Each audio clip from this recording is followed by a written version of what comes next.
Ora, graça e paz, Deus abençoe a todos os nossos seguidores e amigos e familiares que têm acompanhado a nossa página, o nosso devocional. Um bem-aja a todos, muito obrigado, que Deus possa abençoar tremendamente a vossa vida. Tem sido um prazer vir a fazer a leitura de um capítulo bíblico por dia, ao longo de 1189 dias. Eu espero nunca quebrar este propósito. Espero que Deus me capacite, me dê sabedoria e forças para poder continuar. Amém? Hoje estaremos lendo então Lucas capítulo 23, o penúltimo de Lucas. Amanhã estaremos então terminando o livro de Lucas. Amém? Ora, Lucas 23. Jesus perante Pilatos e perante Herodes. E levantando-se toda a multidão deles, o levaram a Pilatos. E começaram a acusá-lo, dizendo: havemos achado este pervertendo a nossa nação, proibindo dar o tributo a César e dizendo que ele mesmo é Cristo, o Rei. E Pilatos perguntou-lhe, dizendo: tu és o Rei dos Judeus? E ele respondendo disse-lhe: tu dizes.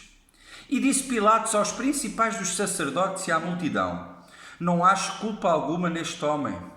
Mas eles insistiam cada vez mais, dizendo: alvoroço ao povo, ensinando por toda a Judeia, começando desde a Galileia até aqui.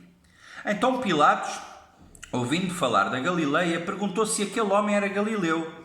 E sabendo que era da jurisdicação de Herodes, remeteu a Herodes, que também, naqueles dias, estava em Jerusalém. E Herodes, quando viu a Jesus, alegrou-se muito, porque havia muito que desejava vê-lo, por ter ouvido dele muitas coisas, e esperava que lhe viria fazer algum sinal. E interrogava-o com muitas palavras, mas ele nada lhe respondia. E estavam os principais dos sacerdotes e os escribas acusando-o com grande veemência. E Herodes, com os seus soldados, desprezou-o, e escarnecendo dele, vestiu de uma roupa resplandecente e tornou a enviá-lo a Pilatos. E no mesmo dia Pilatos e Herodes entre si se fizeram amigos, pois dantes andavam em inimizade um com o outro. E convocando Pilatos os principais dos sacerdotes e os magistrados e o povo, disse-lhes: haveis-me apresentado este homem como pervertedor do povo, e eis que, examinando na vossa presença nenhuma culpa das que o acusais, acho neste homem. Nem mesmo Herodes, porque a ele vos remeti, e eis que não tem feito coisa alguma digna de morte. Castigá-lo-ei, pois, e soltá-lo-ei. E era-lhe necessário soltar-lhes um detento por ocasião da festa. Mas toda a multidão clamou a uma, dizendo: fora daqui com este, e solta-nos Barrabás. Barrabás fora lançado na prisão por causa de uma sedição feita na cidade e de um homicídio. Falou, pois, outra vez Pilatos, querendo soltar a Jesus. Mas eles clamavam em contrário, dizendo: crucifica-o, crucifica-o. Então ele, pela terceira vez, lhes disse: mas que mal fez este? Não acho nele culpa alguma de morte. Castigá-lo-ei, pois, e soltá-lo-ei. Mas eles instavam com grandes gritos, pedindo que fosse crucificado.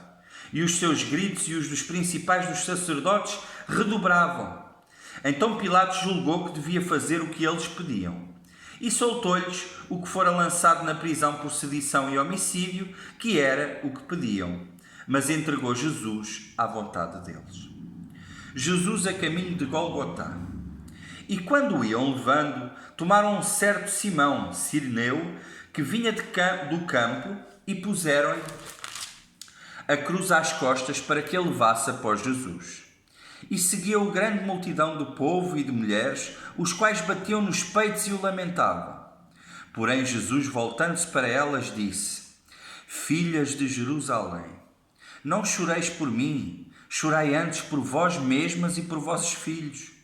Porque eis que hão de vir dias em que dirão: bem-aventuradas as estéreis, e os ventres que não juraram, e os peitos que não amamentaram. Então começaram a dizer aos montes: cai sobre nós, e aos outeiros: cobri-nos. Porque se ao madeiro verde fazem isso, que será ao seco? E também conduziram outros dois que eram malfeitores, para com ele serem mortos. A crucificação. E quando chegaram ao lugar chamado a Caveira, ali o crucificaram e aos malfeitores, um à direita e outro à esquerda. E dizia Jesus: Pai, perdoa-lhes porque não sabem o que fazem. E repartindo as suas vestes lançaram sortes. E o povo estava olhando, e também os príncipes zombavam dele, dizendo: aos outros salvou, salve-se a si mesmo se é Cristo, o escolhido de Deus.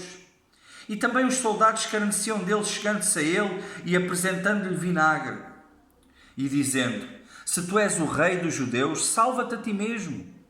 E também por cima dele estava um título escrito com letras gregas, romanas e hebraicas: Este é o rei dos judeus. E um dos malfeitores que estavam pendurados blasfemava dele, dizendo: se tu és o Cristo, salva-te a ti mesmo e a nós. Respondendo, porém, o outro repreendia-o, dizendo: tu nem ainda temes a Deus, estando na mesma condenação? E nós, na verdade, com justiça, porque recebemos os que os nossos feitos mereciam. Mas este nenhum mal fez. E disse a Jesus: Senhor, lembra-te de mim quando entrares no teu reino. E disse-lhe Jesus: em verdade te digo que hoje estarás comigo no paraíso. E era já quase a hora sexta, e houve trevas em toda a terra até à hora nona. Escurecendo-se o sol, e rasgou-se ao meio o véu do templo. E clamando Jesus com grande voz, disse: Pai, nas tuas mãos entrego o meu espírito. E havendo dito isso, expirou. E o centurião, vendo o que tinha acontecido, deu glória a Deus, dizendo: na verdade, este homem era justo. E toda a multidão que se ia juntar a este espetáculo, vendo o que havia acontecido, voltava batendo nos peitos. A sepultura de Jesus. E todos os seus conhecidos e as mulheres que juntamente haviam seguido desde a Galileia estavam de longe vendo essas coisas. E eis que um homem por nome José, senador, homem de bem e justo, que não tinha consentido no conselho e nos atos dos outros, natural de Arimateia, cidade dos judeus, e que também esperava o reino de Deus, este, chegando a Pilatos, pediu o corpo de Jesus. E, havendo-o tirado, envolveu-o num lençol e pô-lo num sepulcro escavado numa penha, onde ninguém ainda havia ido ou sido posto. E era o dia da preparação e amanhecia o sábado. E as mulheres que tinham vindo com ele da Galileia seguiram também e viram o sepulcro, e como foi posto o seu corpo. E voltando elas, prepararam especiarias e ungüentos, e no sábado repousaram, conforme o mandamento.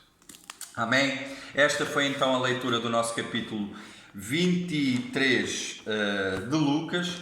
Amanhã, em nome de Jesus, cá estaremos então para terminar o último capítulo do livro de Lucas, que é o capítulo 24. Amém? Deus abençoe a todos, um resto de domingo abençoado, e que amanhã seja um dia repleto de novos desafios, mas de novas vitórias também. Amém? Deus abençoe.